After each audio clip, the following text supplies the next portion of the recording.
An egg floated in the void. It rotated on its vertical axis as the blackness behind it gradated toward a dark ultramarine purple. It moved closer, in microscopic increments. Its surface was absolutely pure, smoother than any real egg and scaleless in its non-space.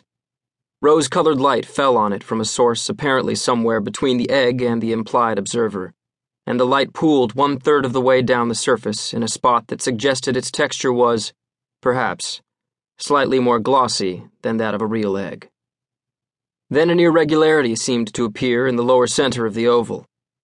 At first it was so slight it might have been imaginary, a faint depression, with perhaps a slight bunching out above and below.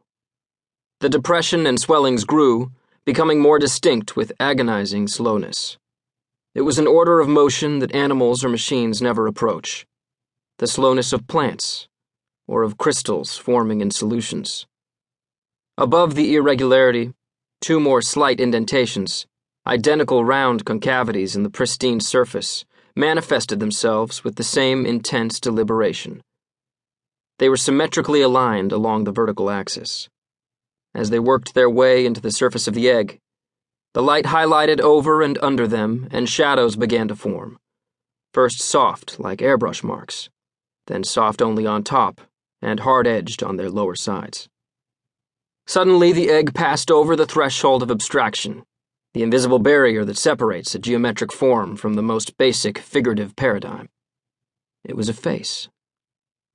The eyes and mouth became more distinct. The outlines of cheekbones and the hollows under them began to alter the silhouette of the egg itself. A nose began to protrude ever so slightly, and tiny indentations under it developed into near nostrils. Buds sprouted that would eventually be ears. A peach color began to spread beneath the surface like an Icelandic dawn. Now the eyes had a hairless eyebrow ridge and closed lids not quite separated from the flesh beneath them. The lips were still fused, but they were lips, complete with hollows at the corners and the depression beneath the nose. The wings of the nostrils extruded slightly. The forehead broadened. It was a face, but not a human face. It was a face from some idealized realm beyond death and life, ageless and silent and beautiful. It was still embryonic and more like mathematics than flesh, but it was becoming an entity. I typed out Halt F9 on the keyboard. There was no perceptible change, but somehow you could tell the growth had stopped. And I'd stopped it before it had left the land of the undead for the land of the, at least in appearance, living.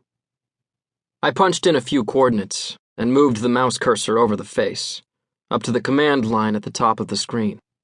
I clicked it on wireframe, and instantly a small screen appeared on the lower left of the image, blocking out part of the face, but showing it again, schematically, with triangular facets etched in orange lines against dark blue.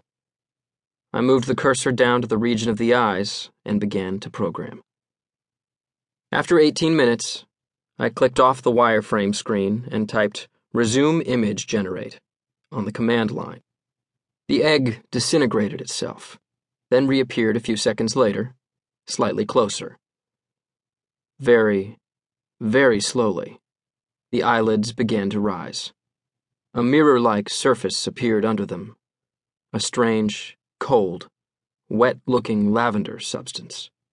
Then the circle of the iris came into view, emerald green against the lavender, with magenta and golden facets shifting under the green like the spicules in Mexican fire opals. And then, as the lids passed the halfway point, the pupils should have come into view. But there were no pupils. The eyes were fully open and the face looked straight at me with the blind, soulless, malevolent blank stare of a demon.